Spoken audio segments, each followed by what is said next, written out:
আসসালামু আলাইকুম রহমতুল্লাহি বারাকাতুহু। সবাই কেমন আছেন? সবাই ভালো আছেন। আপনাদের মাঝে নিয়ে আসলাম আবার একটা রেসিপি। প্রথমে জলপাই ভালো করে ধুয়ে কেটে পানি ঝরাতে দিব।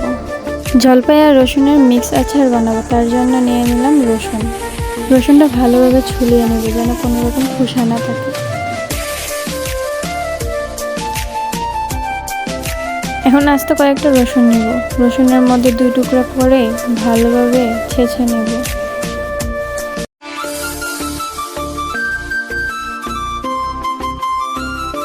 চেঁচানো হয়ে গেছে। 15 থেকে 20টা বড় দেখে রসুন নিয়ে নিলাম। কড়াইতে দিয়ে দিলাম মৌরি আর আস্ত ধনিয়া, হালকা করে ভেজে নিব। তারপর দিয়ে দিব আস্ত পাঁচফোড়ন। আস্ত পাঁচফোড়নে রয়েছে মেথি, মৌরি, কালো জিরা, সরিষা, জিরা। সব একসাথে মিক্স করে হালকা একটা ভাজা দিয়ে দিব। ভালোভাবে নাড়াচাড়া করবো যেন ধরে না যায়। হালকা ভাজা হয়ে এলে শুকনো একটা বাটির মধ্যে ঢেলে নেব। তারপর ব্লেন্ডারের মাধ্যমে ব্লেন্ডার করে নেব।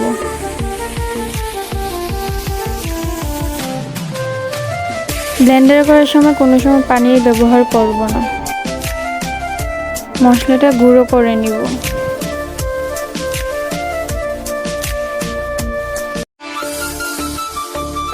গুঁড়ো হয়ে গেছে, তারপর দিয়ে দিব আস্ত শস্য। শস্যটা অফ ক্যামেরায় হালকা ভেজে নিলাম। শস্য ব্লেন্ডার শেষ, এখন দিয়ে দিব শুকনা মরিচ। শুকনা মরিচটাও গুঁড়ো করে নিব। 10 থেকে 12টা শুকনো মরিচ নিয়ে নিলাম।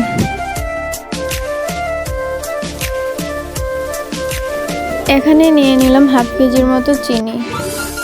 এখন সরিষা গুঁড়াতে দিয়ে দেব 1 চামচের মতো হলুদ গুঁড়া। তারপর দিয়ে দেব ব্লেন্ডার করা শুকনো মরিচের গুঁড়া।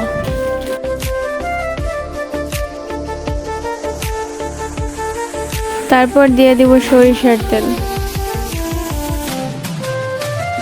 সরিষার তেল দিয়ে ভালো করে মিক্স করে নিব। মিক্স করার পর চলে যাব রান্নাঘরে। কড়াইতে দিয়ে দিব হাফ লিটার সরিষার তেল। তারপর দিয়ে দিব তেজপাতা। তারপর দিয়ে দিব শুকনা মরিচ। তারপর দিয়ে দিব আস্ত পাঁচফোড়ন। সব দেওয়ার পর ভালোভাবে নাড়াচাড়া করে নিব। তারপর দিয়ে দিব ছেঁচা রসুনগুলো। ছেঁচা রসুন দিয়ে ভালোভাবে নেড়েচেড়ে নিব।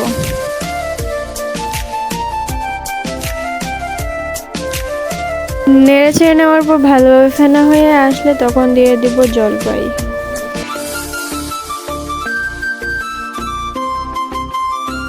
সবকটা জলপাই দেওয়ার পর ভালোভাবে নেড়েচেড়ে নিব।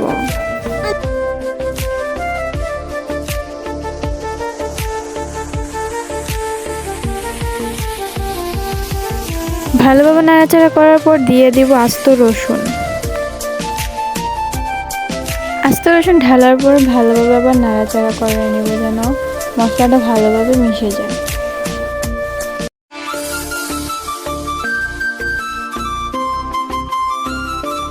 নাড়াচাড়া করার পর দিয়ে দিব মিক্স মশলাটা।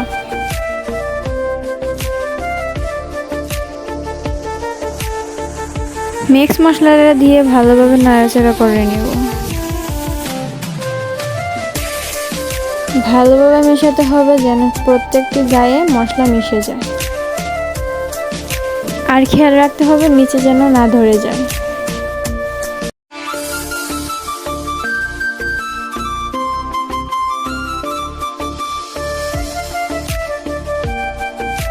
মাশাআল্লাহ, অনেক সুন্দর কালার আসছে।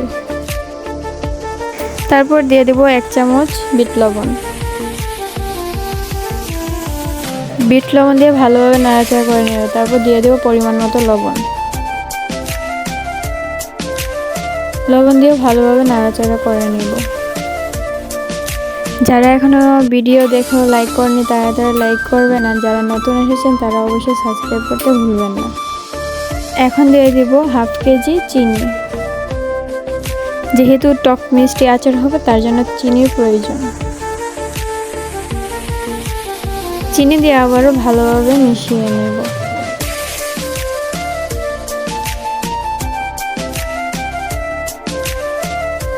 ভালোভাবে মিশানোর পর দেখুন কত সুন্দর কালার আসছে, মাশাআল্লাহ। এখন নিয়ে নিচ্ছি ভিনিগার, তারপর দিয়ে দিব 250 গ্রামের মতো ভিনিগার। ভিনেগার দেওয়ার পর ভালোভাবে করে নাড়াচাড়া করে নিব।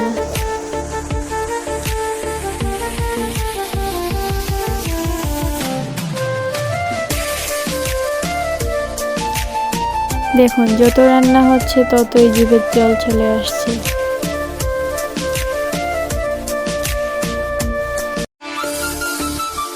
তারপরে দিয়ে দিব ব্লেন্ডার করা 5 ফোড়নের গুঁড়োগুলো। 2 চামচ গুঁড়ো দেওয়ার পর ভালোভাবে নাড়াচাড়া করে নেব।